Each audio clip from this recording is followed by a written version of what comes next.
Hey, so I'm sorry for posting this video so late. I mean, can you blame me? My stupid exams were going on, okay? So, in my previous video, I've talked about is DC Avanti a supercar or not, and I shared some knowledge about supercars, like what makes them a supercar. Surprise! So, I thought of making a video talking about what makes a car a hypercar, a next level of supercar.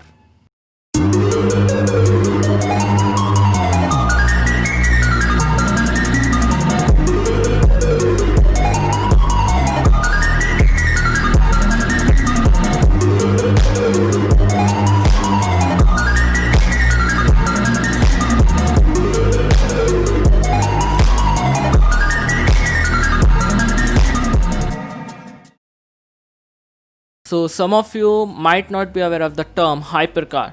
So, let me show you what it means. There is a class or a category in which a car falls under. Like some city cars falls in the family car category, and then there is sports cars like Chevy Camaro, Ford Mustang, Mazda RX-7 and Nissan GTRs. And then comes supercar category like Ferrari 458 Italia, Lamborghini Gallardo and McLaren MP412C. And then comes the hypercar category, like the most familiar example Bugatti Veyron, Pagani Huayra, and the best any Koenigsegg ever made. They're extreme in every way. So now that we are done with its definition, let's talk about what makes them a hypercar. So to start with this video, I looked upon all the hypercar present at the moment and what they have in common mostly. So the most basic thing that they have is carbon fiber literally everywhere. Like their chassis is made out of carbon fiber, their whole body is made out of carbon fiber, and some of them even have their rims made out of carbon fiber.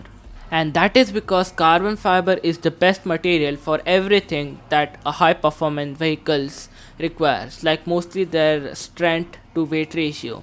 Like they are light but rigid unlike other metals, which makes the car go faster because of the lightweight, plus it helps to cut through the air easily because of their rigidity, and they are safe too. Second thing which they had in common was their mid-engine placement, and it gives them an advantage to have that engine in the middle because it gives the car better handling and braking capabilities because of the center of mass. And the science behind it is that if the major mass of the engine is placed at the center of the car, the body of the car can move or transfer weight faster. For example, when you are rotating on your chair and your arms are open and closed. Also, the engine in the middle gives them those beautiful and seductive lines and looks, especially the Pagani Zonda F. Its extended rear hood is gorgeous. Third thing that they have is their rarity. Yes, it is the most important factor for a hypercar. It should be rare because they're expensive as hell, which I'll talk about later, and that's the whole point of a hypercar. They're exclusive for even some rich people out there. And also, if you're rich, you'll find it harder to get one of these brutal machines, as they're exclusive as hell. Like only 450 Bugatti Veyrons were ever produced in the span of 10 years, only 100 Pagani cars were ever made for the entire world to date, and finally, only 125 Koenigsegg's were ever made for the entire world. They are not for everyone to have. Now, let's take a look at their prices. If you think that these cars are for like some couple of hundreds of dollars, then you are dead wrong. These cars won't even talk for $1 million. You should have at least multi-million dollars to get your hands in one of these. Except for the Bugatti Veyron, these were sold like for $1 million.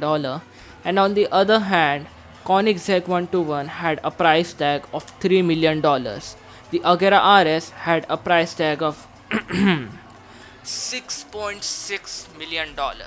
And if you are an Indian like me, the Koenigsegg Agera costs like 12 crore rupees, which is a lot. But the picture is wrong though. It has an Agera R image, but the base Agera looks different. Anyway, let's come to its core, the heart of a hypercar, its engine. They are downright insane, especially the Bugatti Chiron's one, which has an 8-liter quad turbocharged W16, which is big and it produces 1500 horsepower, which is insane.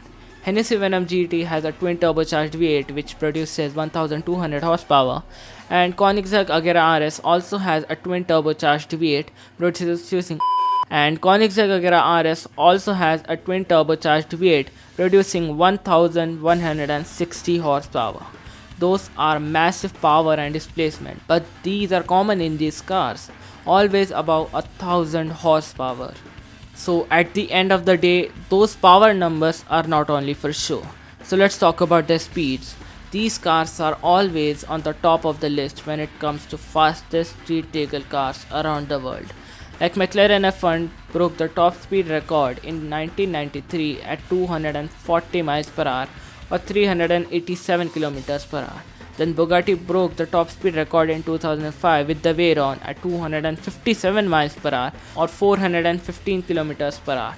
And then Hennessy broke the top speed record at 265 miles per hour or 427 kilometers per hour in 2013.